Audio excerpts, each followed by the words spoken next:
Naniniwala si AFP spokesperson Brigadier General Restituto Padilla na nagkaroon ng lapses o aberya ang militar na mangyari ang palyadong airstrike nito noong June 1.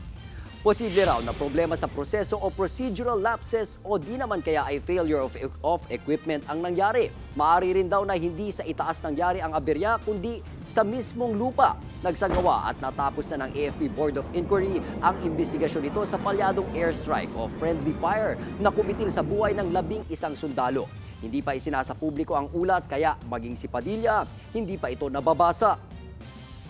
Because I have not read the report, there could be lapses, and what may have happened on the ground is because of the immediate requirements that our commanders wanted from units.